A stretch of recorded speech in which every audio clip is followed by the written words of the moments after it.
perjanjian atau Berseba. Bagaimana tidak, ini dikatakan sumur perjanjian atau Berseba ini, atau sumur 7. Jadi kemungkinan besar bahasa bahasa Latin dan bahasa Inggris mungkin ngambilnya dari sini. 7 itu kan 7. Jadi Berseba itu adalah 7 sumur. Tetapi arti yang lain adalah sumur perjanjian. Saudara, kenapa ada sumur perjanjian, saudaraku? Kenapa ada sumur perjanjian? Ada 2 tokoh yang dipakai Tuhan.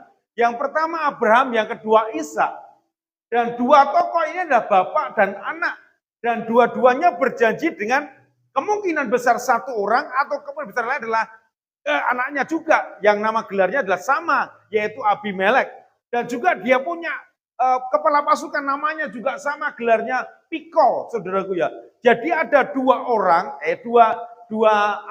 bapak dan anak, dan ini punya perjanjian yang sama, tempatnya juga sama, namanya Berseba. Sesuatu yang lebih unik lagi, saudaraku, 3 tokoh yang dipakai Tuhan, Abraham, Ishak, dan Yakub, di Berseba inilah menerima suatu perjanjian yang besar di antara mereka. Salah satunya adalah menjadi bapak orang percaya dan keturunanmu diberkati Tuhan.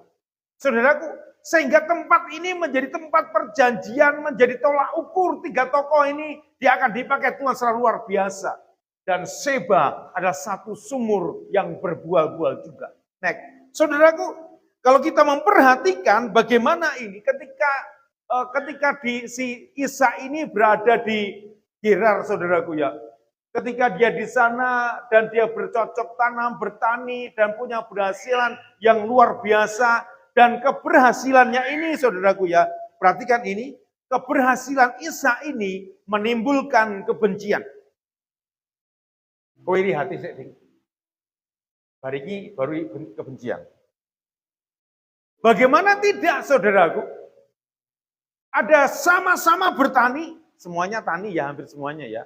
Sama-sama petani, sama-sama menggunakan obat yang sama, benih yang sama, nyemprotnya juga sama obatnya, saudaraku.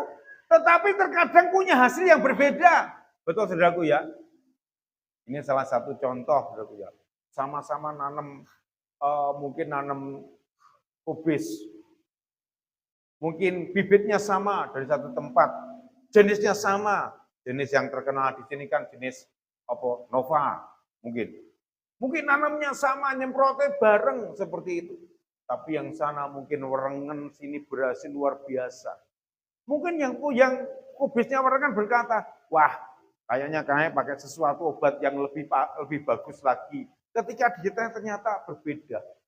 Saudaraku, ini menimbulkan iri hati hanya gara-gara apa? Keberhasilannya itu berbeda. Ini sama orang-orang Gerar pada waktu itu, dia begitu iri hati terhadap Ishak. Bagaimana Ishak membuat iri hati karena keberhasilannya. Bahkan keberhasilan itu melebihi orang-orang di sana. Saudaraku, bagaimana tidak? Karena keberhasilan inilah yang membuat mereka iri hati. Dan ingat, iri hati itu, saudaraku ya, menimbulkan kebencian. Betul, saudaraku ya. Iri hati itu menimbulkan kebencian. Ingatlah selalu mungkin kita sama-sama petani. Orang yang tidak mengenal Tuhan. Dia tidak pernah menyerahkan pertanian itu kepada Tuhan. Betul, saudaraku ya. Tetapi kita bagi orang yang percaya akan Kristus. Menyerahkan pertanian kita, pekerjaan kita, semuanya kepada Tuhan. Itu yang membuat berbeda. Ishak juga yang membuat berbeda karena dia percaya akan Allah. Orang-orang Gerar pada waktu itu tidak percaya akan kuasa Tuhan. Mereka punya teknologi yang tinggi. Sama-sama punya teknologi tapi Ishak lebih bagus. Rahasianya karena mereka mengenal Tuhan dengan benar. Saudara, terkadang mungkin kita sama sekarang ini. Kenapa kita berhasil? Kenapa kita lebih hebat dari mereka? Karena saudara dan saya mengenal Kristus, Allah yang benar dalam hidup kita. Katakan amin. Sehingga saudara jangan heran jika pertanian lebih bagus dari yang lain. Jangan heran jika pekerjaan lebih hebat dari yang lain. Karena saya percaya akan Kristus Yesus sebagai Tuhan dan Juru Selamat saya. Katakan amin. Coba angkat tanganmu dan katakan, kalau saya berbeda dari yang lain, karena saya mengenal Yesus Kristus sebagai Tuhan dan Juru Selamatku. Taruh di dada, katakan amin. Itu yang membuat berbeda, saudaraku. Tapi terkadang ingatlah, setiap keberhasilan kita, itu membuat banyak orang yang iri hati dan juga menimbulkan kebencian. Kalau kita berhasil selalu ada suara sumbang. Wah, jangan-jangan itu pakai ini dan itu. Jangan-jangan dia seperti ini dan itu. Saudaraku, ini yang membuat orang-orang iri hati. Yang membuat benci karena apa? Karena keberhasilan kita. Jadi jangan heran jika hidup kita terkadang kita membuat orang iri hati, membuat benci kepada kita. Berarti saudara jauh lebih di depan dari orang itu. Katakan amin. Ini intinya. Jika engkau saat ini seringkali dibenci karena keberhasilanmu, ingatlah selalu, taruh di hatimu, berarti aku lebih berhasil dari dia. Seperti itu saudaraku ya. Jangan sampai kita berkata, oh aku kok dibenci orang berarti aku salah. Aku dibenci orang tapi karena keberhasilanku, mereka benci karena ingatlah selalu, karena mereka tidak bisa menyayangi kita. Karena kita punya Tuhan yang luar biasa. Itu jadi seperti itu saudaraku. Saudaraku, Ishak ketika dia diberikan tempat oleh Abraham di Gerar, dia menggali sumur, dia mendapatkan sumur, dia pergi ke tanah Berseba. Karena keberhasilannya itu dia diusir dari Gerar, dia pergi ke Berseba, saudaraku. Dan di Berseba pada waktu itu dia menggali sumur, dan setiap ketemu sumur selalu ada percekcokan. Selalu ada pertentangan, selalu ada perkelahian. Sumur pertama dikatakan Esek. Kenapa? Cekcok terus. Yang kedua masih lagi cekcok lagi. Saya dikatakan Sitna. Saudaraku, tapi ketika dia bertemu dengan tempat yang namanya sumur yang berbual-bual, mata airnya besar, tidak ada pertentangan. Dia namakan Rehobot. Ingat saudaraku, sesuatu dalam hidup kita, ketika kita mengalami berkat yang berbual-bual, berkat yang luar biasa. Terkadang kita harus mengalami Esek dan Sitna. Terkadang kita harus mengalami percekcokan dan pertentangan. Tapi di balik semuanya itu ada Rehobot yang berbual-bual. Katakan amin. Jika engkau saat ini sedang merasakan Esek dan Sitna dengan pasanganmu, dengan keluargamu, ingatlah selalu ending dari sebuah percekcokan. Selama kau pertaruhkan dalam nama Yesus, akan ada Rehobot dalam hidupmu. Katakan amin. Itu intinya, saudaraku. Rehobot terjadi karena ada beberapa pertentangan-pertentangan dan Ishak menang atas pertentangan itu. Saudaraku, terkadang kita berpikir kenapa sih sumur sampai dipertentangkan? Kenapa sih sumur sampai cekcok, sampai mungkin perang, sampai mungkin ya kalau kita melihat sampai ketika di zaman Tuhan Yesus juga ada orang yang ke sumur juga sampai sembunyi-sembunyi. Supaya apa? Enggak ketahuan. Bukan masalah gak ketahuan isen sama orang, tidak. Karena terkadang itu bukan miliknya, gak boleh ngambil sumur itu. Nah, saudaraku, ini kenapa sumur seringkali diperdebatkan, diperebutkan. Sumur itu melambangkan penentu kelangsungan hidup. Kenapa? Kelangsungan hidup antara manusia juga hewan butuh air. Sehingga setiap orang di sana selalu punya sumur, harus punya sumur. Yang kedua, simbol kepemilikan suatu daerah. Sehingga setiap sumur-sumur itu punya namanya. Dan nama tersebut melambangkan ini milikku. Mungkin ini sumur Menjerang, berarti ini sumurnya keluarga Menjerang. Sumurnya Saudale, ini nama marga-marga saudaraku ya. Berarti ini sumurnya Pak Saudale, keluarganya Pak Saudale. Sumurnya Surti, ya berarti semuanya sumurnya Surti, seperti itu. Sama meneng, kok atas pun udah meri dan. Sumurnya Pak Yudi, berarti semua yang namanya Yudi itu sumurnya Yudi, saudaraku ya. Pada waktu itu ada sumur 7, ada 7 sumur yang digali kembali oleh Ishak. Tetapi diperebutkan oleh orang-orang Gerar. Sehingga ada percekcokan, ada sitnah, ada esek pada waktu itu. Ada pertentangan. Tapi di Rehobot tidak ada pertentangan. Itu lebih berbual-bual lagi, berbual-bual lagi. Sehingga sumur itu menjadi simbol kekuasaan. Kalau you punya sumur itu bisa dijual, sumur itu bisa mendapatkan berkat, sumur itu mendapatkan duit juga pada waktu itu. Sehingga sampai sekarang orang nggak punya air kan bingung, apalagi zaman saparan seperti ini. Kemarin ada yang curhat, pas rame-rame ini uang mas, walah John, malah banyune mati. Neng kono dibumpeti, denggok ning ngono ini seperti itu. Kadang sumur yang seharusnya dingin menjadi panas, saudaraku ya. Betul, saudaraku ya. Pada zaman dahulu kita pernah ngalami. Sekarang kan kita dikasih meteran, jadi nggak mungkin rebutan. Karena apa? Wes eneng meterane, eneng ukurane, eneng bayare. Jadi pada waktu itu mungkin seringkali kita ada percekcokan gara-gara saparan yang mengundang banyak orang. Banyune entek. Waduh, banyune mati sisa. Saudara, mari belajar hari ini. Bagaimana sumur itu sangat penting untuk kelangsungan hidup manusia dan kelangsungan hidup semua makhluk hidup. Dan sumur ini simbol kepemilikan, sehingga ada nama-namanya. Dan yang terakhir, sumber kekuatan ekonomi. Kalau kita punya sumur pada waktu itu berarti kita akan jaya. Kalau kita punya sumur berarti kita punya pemasukan. Kalau kita punya sumur berarti kita akan diberkati. Karena apa? Semua tanaman, semua hewan, semua apapun itu membutuhkan air. Dan sumur itu menjadi tolak ukur keberhasilan orang pada waktu itu. Dan sekarang bukankah sama, saudaraku ya? Setiap tanah yang punya ada mata airnya pasti kan disewa nih, terus jadi apa namanya ya? Punya pemasukan yang punya, kalau dijual mungkin lebih mahal gara-gara mata air. Saudaraku, ini pada waktu itu yang membuat banyak orang-orang berkelahi gara-gara sumur. Karena sumur itu sumber ekonomi. Karena sumur itu melambangkan simbol kekuasaan. Saudaraku, terkadang sekarang ini banyak juga orang-orang gara-gara ekonomi membuat orang itu berperang, cekcok, dan membuat orang-orang itu bermusuhan gara-gara sumur atau ekonomi ini. Isa juga ini menjadi contoh buat kita. Ketika hidupnya dicelakai oleh orang-orang Gerar. Ini yang terjadi, Nek. Orang-orang Gerar pada waktu ini loh. Kebencian mereka menghasilkan malapetaka buat mereka sendiri. Karena apa? Karena setiap Isa itu menggali sumur lagi. Mereka marah-marah, tutup lagi sumurnya.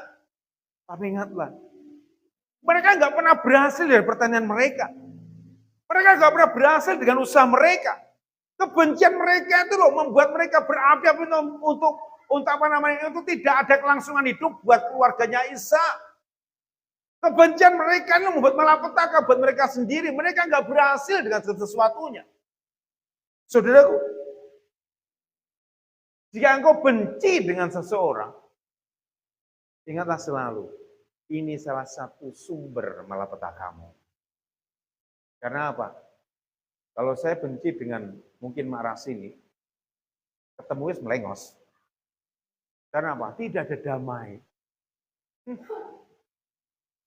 Padahal ketemu orang ngapa-ngapain lah benci. Dan parahnya lagi kebencian terkadang tidak tahu juntrang-juntrunge, terus benci. Gara-gara apa? Jarene. Wah, jadi sesuatu yang jarene ini parah, saudaraku.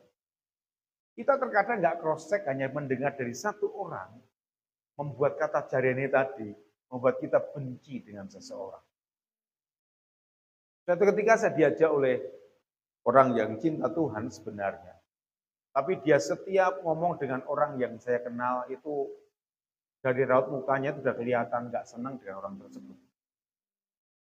Terus saya tanya, sebenarnya kenapa toh?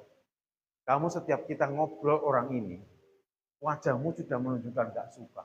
Wah enggak kok, aku tetap suka. Kamu ngomonganmu berbeda dengan raut wajahmu. Karena apa? Dari mimik mukanya sudah kelihatan seseorang itu nggak senang.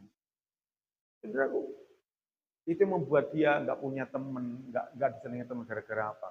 Seringkali dia jengkel dengan seseorang dan mendapatkan. Sampai hari ini saya bilang dengan dia, saya berusaha untuk tidak membenci orang lain. Karena setiap orang itu selalu ada negatif dan positif. Tetapi satu hal, saya ingin belajar kepada orang lain itu. Saya ingin menanamkan sebuah positif thinking kepadanya. Apapun dia. Siapapun dia. Sekalipun terkadang dia buat kita benci, membuat kita jengkel, membuat kita membunuh karakter kita. Itu satu hal, saya harus menanamkan positive thinking kepadanya. Supaya tidak menanamkan kebencian di hati. Saudaraku, ingatlah selalu, kebencian menghasilkan malapetaka. Karena apa? Dia akan benci pada seseorang dan akan mencari orang untuk sama-sama benci. Dan biasanya orang iri hati, orang benci itu, dia akan mencari bolo, saudaraku ya. Betul nggak? Nah, benci dengan seseorang biasanya boleh bolo, biar dia benci orang lain. Ini parah, udah seperti ini. Jika ada orang-orang yang sampai hari ini seperti ini mencari bolo untuk benci orang lain, ingatlah, kebencian itu menghasilkan malapetaka. Orang Gerar pada waktu itu, dia benci nih setengah mati dengan Ishak, tapi mereka tidak mendapatkan apa-apa. Dan yang dibenci oleh orang Gerar itu semakin bertambah-tambah keberhasilannya. Jika engkau seringkali dibenci oleh orang lain, mungkin karena keberhasilanmu, mungkin karena engkau lebih hebat dari mereka, jangan engkau membela diri, tetapi tetaplah ini yang terakhir, saudaraku. Ada apa, saudaraku? Ada apa? Pacemaker. Oh, pacemaker. Peacemaker atau pacemaker ya? Peacemaker. Pembuat damai. Jangan membela diri. Tetaplah membuat damai bagi semua orang. Ketika engkau tetap membuat peacemaker dalam hidupmu, ketika engkau membuat peacemaker, membuat damai dalam hidupmu pada semua orang, sekalipun semua orang terkadang nggak mendukung kita. Ini hasilnya, saudaraku. Abimelek, Pikol, dan semua orang-orang Gerar. Ketika dia melihat bahwa Ishak semakin diberkati Tuhan, dia datang kepada Ishak dan meminta maaf, dan ada perjanjian di Berseba. Perhatikan di sana. Ketika engkau benar di hadapan Tuhan, terkadang ada like and dislike, suka dan tidak suka. Dan terkadang orang yang nggak suka ini golek bolo untuk mencari teman-teman untuk membenci kita. Ingat selalu, tetaplah menjadi orang yang pembawa damai. Katakan amin. Tetaplah menjadi orang yang membawa damai. Sekalipun terkadang orang tersebut menghancurkan nama kita. Selama hidupmu benar, tetaplah menjadi peacemaker dalam hidupmu. Pembawa damai. Selama hidupmu benar, Tuhan tidak pernah tinggal diam dalam hidupmu. Katakan amin. Coba tengok kanan kirimu. Selama engkau benar, Tuhan gak pernah tinggal diam atas hidupmu. Ayo ngomong samping kanan kirimu. Jangan takut. Selama engkau benar, Tuhan tidak pernah tinggal diam dalam hidupmu. Ishak. Betapa orang-orang Gerar menutup setiap sumur-sumurnya. Tapi dia nggak pernah mempermasalahkan itu. Dia bawa itu kepada Tuhan. Dia menyingkir ke Berseba. Dan di Berseba ini ada pembelaan dari Tuhan. Selama engkau hidup benar, ingatlah ada pembelaan dari Tuhan atas hidupmu. Selama engkau benar, jangan membela diri kepada orang lain. Selama engkau benar, Tuhan akan membela engkau. Abimelek dan teman-temannya, mereka datang pada Ishak. Mereka meminta maaf. Selama engkau menjadi pembawa damai, selama hidupmu benar, Tuhan membela engkau. Tuhan gak pernah tinggal di atas hidupmu. Ishak contoh yang nyata. Sekalipun semua mata airnya ditutup, semua kepemilikannya ditutup, semua seakan-akan dikat oleh orang-orang Filistin, orang-orang Gerar pada waktu itu. Tetapi ingatlah, Tuhan membela dia. Tuhan gak pernah tinggal diam. Saudaraku, hiduplah benar. Terkadang kita merasa ini orang kenapa benci aku dan lain sebagainya. Ini orang kenapa membuat nama baikku itu buruk? Bawa itu kepada Tuhan. Gak usah bela diri. Bawa itu kepada Tuhan, izinkan Tuhan bertindak atas hidup. Selama hidupmu benar, Tuhan tidak pernah tinggal diam atas hidupmu. Percaya, bila kejadian yang seperti Isa ini terjadi atas hidupmu, orang yang membenci akan datang kepadamu dan minta maaf karena mereka salah. Tapi terkadang memang minta maaf itu susah, saudaraku. Tapi nggak selalu. Kita orang benar minta maaf nggak apa-apa kok. Karena apa? Orang benar, selama kita benar, minta maaf itu bukan sesuatu yang menakutkan. Karena apa? Karena minta maaf bukan karena kita salah. Tapi minta maaf itu karena kita ingin memperbaiki hubungan. Ada amin. Kalau kita minta maaf bukan berarti karena kita salah selama kita benar. Tapi kalau kita minta maaf itu karena kita ingin memperbaiki hubungan satu dengan yang lain. Itu peacemaker seperti itu. Itu pembuat damai itu seperti itu. Saya mau berdebat, berarti aku salah, nggak usah memperdebatkan siapa yang salah. Tapi supaya hubungan kita satu dengan yang supaya pulih. Saudaraku, bila hidup kita menjadi peacemaker, ada amin. Bila hidup saudara dan pembawa damai, katakan samping kanan kirimu, tepuk pundaknya, tepuk tangannya, katakan jadilah engkau pembawa damai. Ini kok cuma banter loro, saudaraku ya. Jadilah pembawa damai dalam hidupmu. Siapapun engkau, selama hidupmu benar, tetaplah membawa damai. Siapapun dia, sekalipun dia menyakiti kita, tetaplah membawa damai. Selama hidupmu benar, ingatlah seperti Isa. Tuhan enggak pernah tinggal diam atas hidupmu. Dia menjadi pembelamu. Ada amin. Berikan sorak-sorai buat Tuhan Yesus kita dong.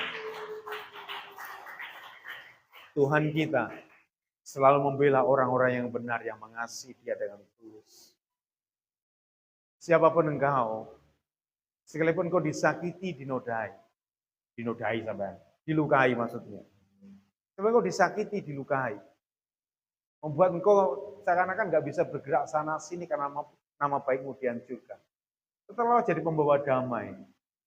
Jangan membela diri kepada orang lain, tapi bawa itu kepada Tuhan. Izinkan Tuhan bertindak atas hidupmu. Karena Tuhan Yesus yang kita sembah tidak pernah tinggal diam untuk membelamu. Tuhan memberkatimu, saudaraku. Selamat saparan, Tuhan Yesus memberkati. Mari kita berdoa.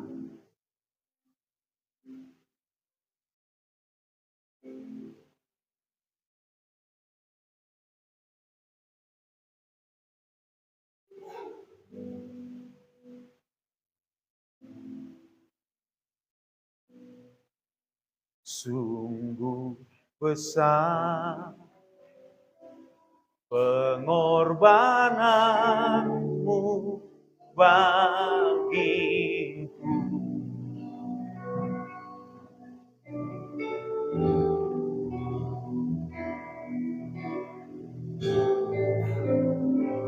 Yes, Lord. Sungguh besar.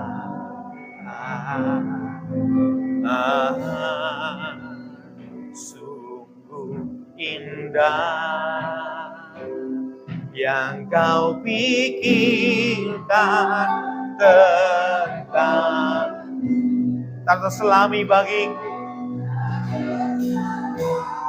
Yes. Amin. Sungguh indah,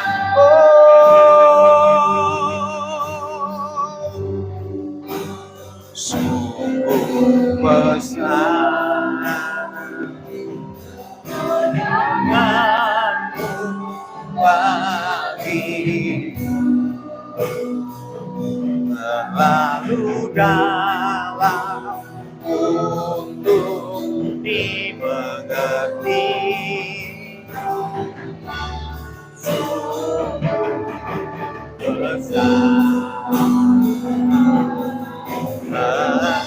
Kau sungguh indah, indah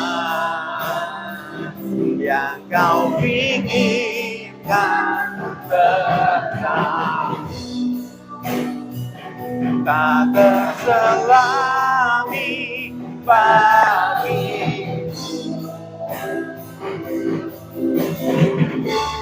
Sungguh indah,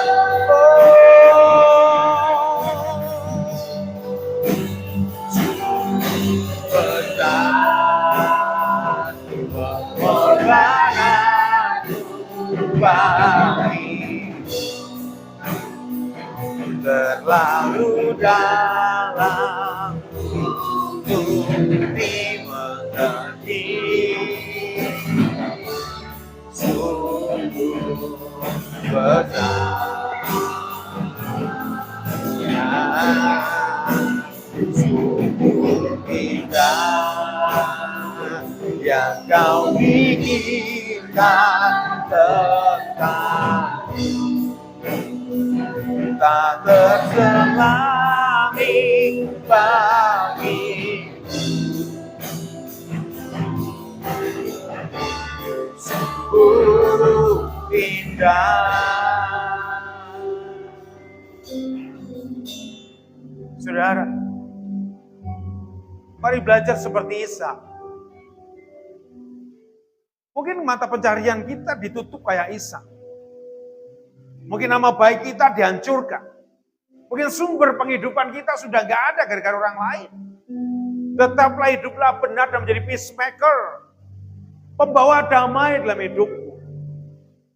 Jangan pernah membela diri kepada orang lain. Tapi bawa itu kepada Tuhan. Tetaplah menjadi peacemaker, pembawa damai. Ingatlah selama engkau menjadi pembawa damai, Tuhan tidak pernah tinggal diam atas hidupmu. Tuhan akan membelamu. Pembelaanmu bukan dari manusia, tapi dari Tuhan. Saudara, siapapun engkau hari ini, jika Ishak sampai semua sumurnya ditutup, dia harus kembali menggali lagi dan dia harus pergi ke Berseba. Dia gali itu. Masih banyak pertentangan dan pertentangan. Saudaraku, untuk mendapatkan Rehobot semakin berkembang, dilapangkan semua pekerjaanmu. Terkadang kita mengalami sitnah dan esek. Terkadang kita mengalami pertentangan, tapi ingatlah, tangkap ini. Jika kau sedang mengalami esek dan sitnah, selama kau bersama dengan Tuhan, hidup benar bersama Tuhan, kau akan mengalami Rehobot dalam hidupmu. Tidak ada pertentangan dan semakin diperluas apa yang kau miliki. Mungkin terkadang kita mengalami esek terus, sitnah terus, dalam pekerjaan kita, dalam hidup kita, dalam keluarga kita.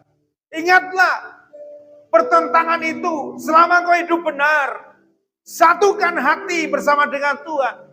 Sehingga Rehobot terjadi atas hidupmu. Saudara, setelah menjadi peacemaker, pembawa damai, sekalipun kita mengalami hal yang menyakitkan,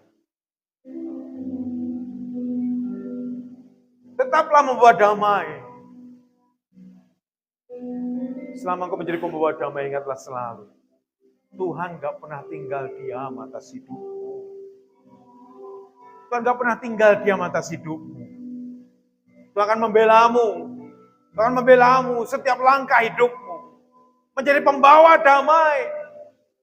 Tuhan bertindak atas hidupmu. Segala sesuatu yang diperbuat Tuhan tidak pernah terpikirkan oleh kita. Percaya saja bahwa Allah bertindak untuk engkau. Sungguh besar pengorbanan diberikan Tuhan. Terlalu dalam. Gak bisa kita pikirkan. Sungguh besar